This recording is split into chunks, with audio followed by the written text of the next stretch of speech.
Alec Mention, bonjour. Bonjour. Merci d'avoir accepté notre invitation. Le 28 juin prochain, vous serez donc sur la scène du Grand Stade aux côtés de vos copains Jean-Luc Lahaye, Caroline Loeb, qu'on a d'ailleurs reçu la semaine dernière sur notre plateau, à votre place. 25 ans après, vous allez de nouveau chanter « C'est l'amour ». C'est fou. Et on a vu ce stade de l'île Europe qui est extraordinaire. On a eu la chance de le visiter. Vide, c'était impressionnant. On s'est amusé avec tous les copains, Madère, Patrick Hernandez a chanté We Are the Champions sur la pelouse. C'était fantasmatique. C'est incroyable ce qui nous arrive parce que c'est vrai, on pensait que ces chansons-là avaient fait leur temps, et ben non, 20 ans après, ça recommence de plus belle. Alors justement, comment expliquer ce phénomène, ce succès des années 80 de votre musique et celle des autres, de cette période-là ? Eh bien, je pense simplement qu'on était dans un bon train, parce qu'on n'a pas nous-mêmes choisi de revenir avec ces chansons-là. On a tous une actualité différente, il y en a qui ont arrêté, il y en a qui ont continué. Mais c'est pas nous qui avons prémédité l'idée que ces chansons avaient un double coup. Et c'est plutôt, je pense, qu'il y a des points communs à faire entre aujourd'hui et les années 80. Peut-être la conjoncture est difficile, les gens ont besoin de légèreté, ils ont besoin de s'amuser, ils ont besoin de faire la fête. Et c'est des chansons très mélodiques qui se prennent pas la tête, qui se prennent pas au sérieux. Et je pense que c'est peut-être un des secrets du fait qu'aujourd'hui en soirée, il y a plein de jeunes qui écoutent des chansons des années 80. Vous allez faire votre chorégraphie, parce qu'on repense encore à ce clip. Ah oui, il va falloir que je m'en souvienne, hein, vous faites comme ça. Hein. Voilà, c'est ça a très marqué bien. beaucoup de gens, cette connerie, mais on a fait ça avec mes frères, comme ça, en déconnant. C'était notre première télé, je crois que c'était Sacrée Soirée, et on ne savait pas quoi faire, parce que le succès est arrivé d'une façon totalement inattendue, et on a improvisé des gags comme ça, qu'on avait vu Chaplin ou les Beatles faire ça, et on a reproduit ça, et ça n'a aucun sens, mais ça a marqué les gens.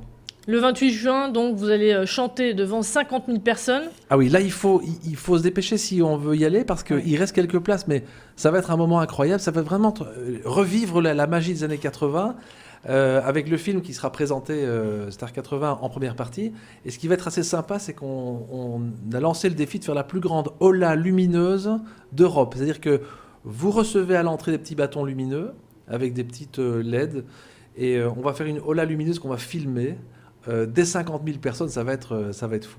Et c'est très beau, c'est très émouvant pour nous, quand on est sur scène, de voir autant de gens dans la salle qui chantent nos chansons plus fort que nous, qui les connaissent du début à la fin. Ça nous fait chaque fois très chaud au cœur tous les soirs. Vous allez avoir le trac, j'imagine ? Avant de monter sur scène, 50 000 personnes, ça fait du bruit quand même. Ouais. Vous avez un petit rituel, non ? Le rituel avec mon frère, c'était bon, on va se dépêcher parce qu'on va être en retard au dîner, maman ne sera pas contente.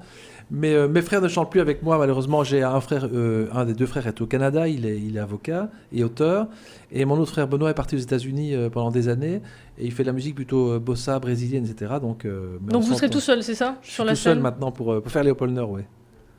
Alors face au succès donc, de cet événement, il y a donc le concert de Star 80, mais on va aussi parler de votre actualité, car vous avez continué la musique à l'instar de votre frère qui est parti au Canada. Mm-hmm. Aujourd'hui, vous avez lancé un album et vous êtes aussi, vous travaillez avec de nombreux artistes comme Désirless, Plastique Bertrand ou encore Sabrina qui seront aussi sur la scène donc, du Grand Stade. Alors c'était dans la première mouture de la tournée, j'ai fait un album qui s'appelait Par Gag, Léopold Nord et eux, qu'on a entendu pas mal du côté d'ici, parce que c'est vrai que je suis belge et que nos radios débordent parfois chez vous.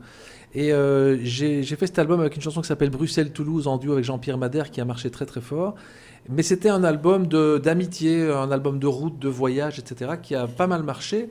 Et là maintenant, je suis en train de préparer un nouvel album pour la rentrée en solo. Donc là, j'inviterai un ami de la tournée, je ne peux pas encore citer le nom parce qu'on va faire un duo très sympa, mais la plupart des chansons, ce sera des chansons où je me suis vraiment éclaté en studio et où j'ai fait vraiment ce que je voulais et ça n'a plus rien à voir avec les années 80. C'est un album de 2013-2014.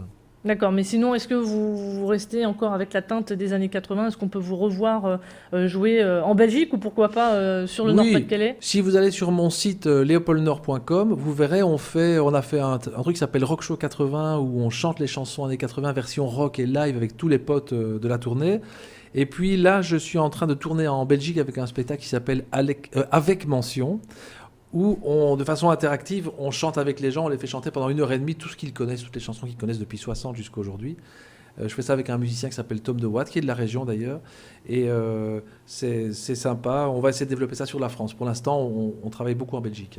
Pour reparler de cet événement, Star 80, et comment se passent les préparations, les préparatifs? Parce que vous êtes quand même nombreux Mais à venir le 28. c'est une très grosse tournée. Je crois que c'est une des plus grosses tournées françaises du moment. Il y a beaucoup de camions, des semi-remorques, des équipes qui viennent monter à 6 heures du matin. Là, on a fait tous les Zéniths de France 2 fois. Et la tournée reprend fin octobre jusqu'au 19 décembre, où elle finira d'ailleurs à Bruxelles. C'est impressionnant, il y a un monde fou qui travaille sur cette tournée. Au niveau du son, on a le meilleur, on a l'équipe de Plisson qui bosse aussi pour Mylène Farmer et pour plein d'autres gens. C'est incroyable, en fait on arrive comme des camions, on arrive, il est 17h dans le Zénith ou dans les grandes salles, on se prépare, on répète, on fait les balances, on mange et puis on monte sur scène devant un public qui est jamais en dessous de 7000 personnes, donc c'est que demander de plus?